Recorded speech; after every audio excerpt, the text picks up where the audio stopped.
সেই সময়ও আমরা কিন্তু মেয়েদের পাশে দাঁড়িয়েছিলাম যে মেয়েদের এই ধরনের শব্দ চয়ন করা যাবে না, রাজনীতিকে রাজনৈতিক চিন্তা দিয়েই প্রতিহত করতে হবে।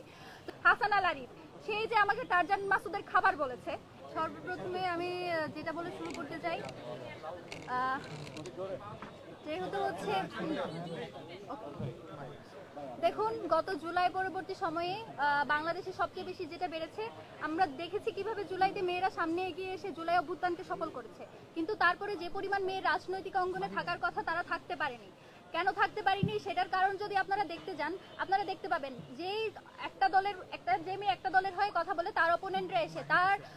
কমেন্ট বক্স, তার ইনবক্স একেবারে ভাসিয়ে ফেলে, নোংরা শব্দচয়ন, তার অশ্লীল ভিডিও বানানো, এইগুলো হয়ে আসছে গত জুলাই থেকে। তো আমাদের যেটা আফসোস সেটা হলো গত 16 বছর ধরে যাদের সাথে থেকে, যাদেরকে আমরা ভাই হিসেবে পাশে রেখে এত বছর ধরে যুদ্ধ করেছি, যাদের সাথে হাতে হাত রেখে, যাদের পাশে পাশে থেকে আমরা জুলাই আন্দোলন সফল করেছি, সেই সব ভাইয়েরাই যখন আমাদের সাথে এই ধরনের শব্দচয়ন করে বা আমাদের ব্যাপারে এই ধরনের ভিডিও বানায়, অশ্লীল কুরুচিপূর্ণ কথা বলে, তখন সেটা আমাদের জন্য আসলেই কষ্টকর এবং সেটা হচ্ছে আমাদের জন্য কি বলবো, আমাদের জুলাইয়ের একটা ব্যর্থতা বলে আমরা মনে করি। দেখুন গত জুলাইও কিন্তু এই ধরনের অনেক কিছুই হয়েছিল, যে ছাত্রলীগের যে মেয়েরা ছিল তাদেরকে বিভিন্নভাবে স্লাট-শেমিং করা হচ্ছিল। সেই সময়ও আমরা কিন্তু মেয়েদের পাশে দাঁড়িয়েছিলাম যে মেয়েদের এই ধরনের শব্দচয়ন করা যাবে না, রাজনীতিকে রাজনৈতিক চিন্তা দিয়েই প্রতিহত করতে হবে। তো সেই জায়গা থেকে আজকে যখন এই সব কিছু হয়, আমি আপনাদের একেবারে দুই তিনটা ঘটনা বলি। যখন আমাদের ভাইয়েরা, ছাত্রদলের ভাইয়েরা যখন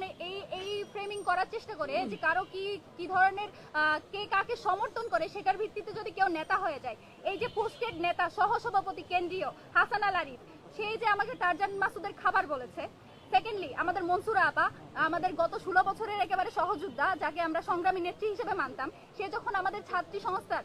যারা গত 16 বছর ধরে তাদের চেয়েও বেশি নির্যাতিত ছিল, তাদেরকে যখন সে সেবাদাসী বলে, কিংবা লিয়াকত আলীর মতো এমপি মনোনয়ন প্রার্থী যখন সে আমাকে নর্তকী বলে ছবি পোস্ট করে, হেমা চাকমার মতো বাম জোটের নেত্রী যখন হচ্ছে অশ্লীল শব্দচয়ন আমাকে উদ্দেশ্য করে ব্রততী চক্রবর্তী মৌলি, আশিকুর রহমান রোহান, যারা হচ্ছে নোমান আহমেদ চৌধুরী স্বতন্ত্র শিক্ষার্থী জোটের যে প্রার্থী, তার হয়ে যারা পিআর করে, সেই বামপন্থী লোকেরা যখন এই ধরনের কথাগুলো বলে, তখন আসলে আমরা কারো প্রতিবাদ দেখতে পাই না। এই দ্বিচারিতা, এই ধরনের হচ্ছে সিলেক্টিভ প্রতিবাদ, যখন আমি প্রথমেই এই যে বিষয়টা ক্লিয়ার করে নিই, ফাহমিদার সাথে যেটা হয়েছে, তাকে যে গণধর্ষণের হুমকি দেওয়া হয়েছে, একজন নারী হিসেবে, একজন শিক্ষার্থী হিসেবে, সর্বোপরি একজন মানুষ হিসেবে এর বিপক্ষে আমরা দাঁড়াই এবং আমরা বিশ্বাস করি এর হচ্ছে যথোপযুক্ত ব্যবস্থা নেওয়া প্রয়োজন। এবং আমাদের প্যানেল থেকে, ভাইদের ছাত্র শিবির থেকে সেটার বিরুদ্ধে হচ্ছে অ্যাকশন নেওয়ার জন্য প্রক্টর অফিসে লিখিত অভিযোগ দেওয়া হয়েছে। এবং আমি যতটুকু জানি ভাই সম্ভবত ফাহমিদাকে ওভার কলও করেছে তার ব্যাপারে যে কোনো সাহায্য লাগলে জানাতে। এবং কিন্তু যখন আমাকে নিয়ে কোনো অশ্লীল ভিডিও বানানো হয়, আমাকে যখন ফেসবুকে এই ধরনের শব্দচয়ন করে একেবারে মানে স্লাট শেমিং তো দূরের কথা, সেক্সুয়াল হ্যারাসমেন্ট করা হয়, যখন উম্মে সালমা আপুকে সেবাদাসী বলা হয়, কেন সে হিজাব পরবে সেটা নিয়ে যখন আমাদের বুদ্ধিজীবী মহিউদ্দিন মোহাম্মদের মতো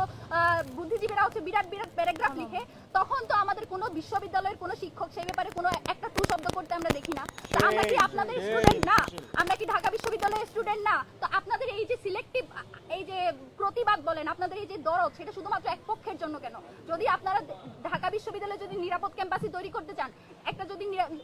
বারবার এই যে বলেন লেভেল প্লেইং ফিল্ড তৈরি করবেন, লেভেল প্লেইং ফিল্ড আপনি কেমনে তৈরি করবেন যখন আপনি আপনার অপোনেন্টের ব্যাপারে কথা বলতে পারেন না? তো জিতে আসলে তো আপনি শুধু আপনার দলের জন্যই কাজ করবেন, আমাদের জন্য কাজ করবেন বলে তো আমরা মনে করছি না। তো এই ব্যাপারগুলো আসলে অ্যাড্রেস করা জরুরি ছিল, কারণ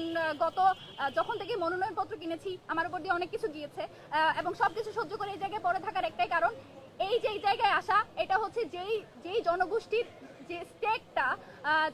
যাদের টাকায়, যাদের পয়সায় আমরা এখানে ঢাকা বিশ্ববিদ্যালয়ে পড়াশোনা করি, সেই আসলে জনমানুষের স্টেকটা আসলে বাংলাদেশের ক্ষমতায় বলেন, বাংলাদেশের নেতৃত্বে বলেন, সেই শরিকানা নেই। তাদের সেই শরিকানা নিশ্চিত করার জন্য এই জায়গায় আমি এবং যে মেয়েগুলো আসলে কথা বলতে পারে না আমাদের মতো, যারা হচ্ছে কোনো রাজনৈতিক দলের হয়তো সেই সাপোর্টটা পায় না বা একেবারে ক্ষমতার কাছাকাছি থাকাদের সাথে তারা থাকে না, তারা যে কথা বলতে পারে না, সেই কথা বলাটা জরুরি বলে এই জায়গায় কিছু করে বসে আছি, এত কিছু সহ্য করে শক্ত হয়ে আছি, যাতে আমার মতো 8-10 জন এই কথাটা বলার সাহস পাই, বা যারা বলতে পারে না তাদের হয়ে আমি কথাটা বলতে পারি। এবং এই কথাটা আমি বলে যাবো, সেটা যদি ফাহমিদার জন্য বলতে হয়, ফাহমিদা আমার অপোনেন্ট হোক, ফাহমিদা হচ্ছে আমার বিপরীত আইডিওলজি হোক, তার জন্যও আমি কথা বলবো। আমি এক্সপেক্ট করব আমাদের যারা অপোনেন্ট আইডিওলজির আছে তারাও আমাদের জন্য কথা বলবে। অন্তত ইনসাফের স্বার্থে হলেও আপনারা এটুকু কথা বলবেন যে অন্য একটা মেয়েকে নিজেদের জন্য যদি আগে বন্ধ করতে চান, অপরের জন্য কথা বলা শুরু করেন।